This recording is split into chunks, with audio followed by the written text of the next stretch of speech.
Hi everyone, and welcome back to another video. Today we are going to be doing another mod review for the mod called Purple Phoenix Surgite. But before this video begins, don't forget to leave a like on the video and subscribe to the channel. I'm trying to hit 5,000 subscribers before the end of summer. I don't know if it's possible, however, I do have a lot of hope, especially with your support. So make sure you leave a like and most importantly subscribe to the channel. Now let's jump into the mod. This mod called Purple Phoenix Surgite is a complete overhaul mod for the nation of Byzantium. The mod basically aims to make Byzantium become a lot more accurate and is one of those mods that is made and supposed to be paired with some other overhaul mods such as the expanded family of mods and things like that. However, today I'm just going to be reviewing this mod by itself so we can see some of the things that the mod has added without any other add-on. But before we jump into it, I just want to preface and say that this mod is in very early access. The devs have been saying that they're working on a ton of new stuff. So whatever you see in this mod review, do keep in mind that it might be changed or it might be scrapped entirely. And if you were thinking to yourself that this mod is just maybe too sparse or it doesn't have a lot of stuff, just remember that the mod creators are working very hard trying to add a bunch of new things. So let's go ahead and take a look at what this mod has added. One of the first things that you might notice that is new about this mod is that there are some new provinces. Most specifically, there is the splitting of the normal Constantinople province that exists in the base game. As you can see, it has been completely split. And not only that, but Constantinople itself is actually its own terrain, which is really cool. So terrain, Constantinople, -1 dice roll for attacker, Constantinople, city of cities. And then we have this one over here, this province called the Theodosian Wall, which actually the mod creators have added as its own standalone monument, that being the Theodosian Wall, which gives plus 25% local defensiveness to not only this province, but to the other provinces in the area, which is really nice, as in the base game, I do think that sieging down Constantinople is way too easy if you compare it to how it was in real life. In real life, the siege lasted for a very long time. You need to have the cannons and everything bombard the walls, and in the game, there really is nothing. Constantinople gets no bonus defensiveness. It really doesn't get anything. However, this mod seeks to address that and does a very good job at not only adding two forts here, you have the one fort here in Constantinople, but also the second one in the Theodosian Wall province, but it also adds just the Theodosian Walls outright as a monument, giving the extra defensiveness, and it's at level 2, which is really nice. If you go to level 3, there actually is no upgrade, but it's all the same here, but that's still a really nice thing to have. Another thing that this mod adds is brand new government reforms. So as you can see here in Byzantium, we don't just start off as an empire or whatever the normal thing is that you started in the base game. Instead, we actually start out as this thing called the fading post-Roman state, which gives us minus 0.2% war exhaustion, some extra absolutism, some extra gov cap, a loss of your legitimacy, which is not good, and -1 diplo reputations, which is even worse. So this is just supposed to kind of portray the great decline of the Byzantine Empire, and I think this is doing a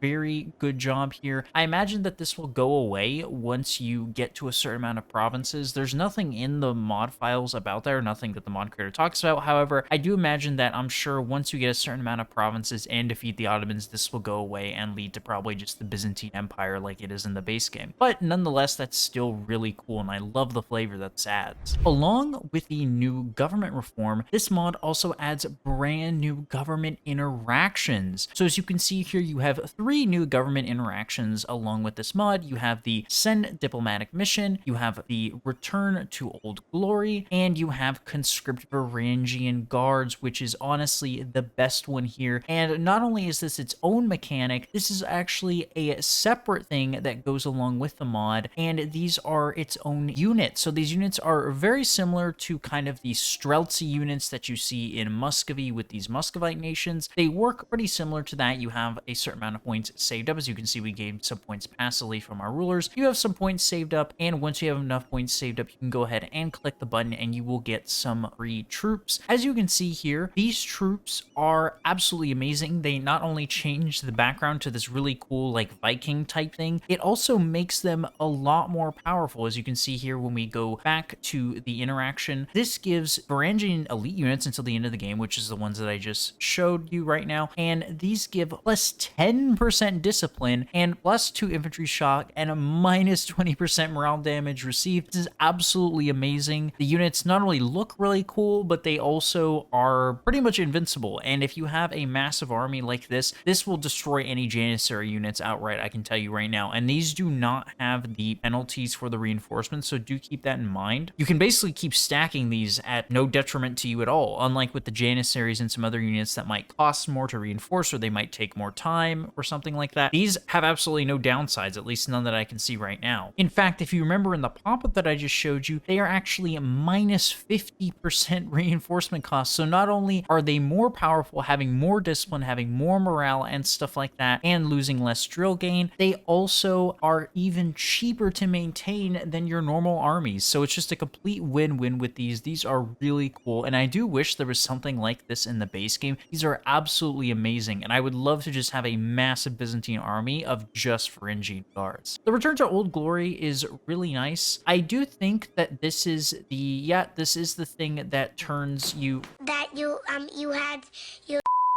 This is the thing that turns your game from the First Reform here, the fading post-Roman state. It turns it into kind of the normal government, which you have at the base game. So it gives you the monarchy, of course, and it gives you the extra diplomat, the war exhaustion, the legitimacy, and things like that. You just need to have a certain amount of glory points gained, and you need to have grown by at least 50 dev, which is really nice. And the diplomatic mission is basically just something that you can do to help you get some allies. Do keep in mind that as the Byzantines, we do start out with this malice here, not only losing the legitimacy, but also having one less diplo slot than other nations of our size have. So this is a really good thing to help get around it. Still keeps the diplo slide. It doesn't get rid of that. However, it makes improving relations and getting diplo rep a lot better, which should mean it is a lot easier to get an ally to help us out with the Ottomans, which we are still going to need. This mod adds a lot of things to the Byzantine Empire to not only make it more flavorful, but also makes it more powerful, and does a fantastic job in adding flavor. However, do keep in mind that it doesn't make fighting the Ottomans any easier. This is not one of those mods that really will allow you to snowball. It's not like some of these other mods out there that when you occupy something with the Ottomans, you fully annex it. This mod is not like that at all, at least not yet. Instead, this mod is just meant to make Byzantium more historically accurate and more flavorful, while also preserving a lot of the extreme rigor that comes with playing as Byzantium in 1444. As far as the mission trees go, there really is nothing new to the mission tree. However, the mod creator has said that they are slowly working on adding a complete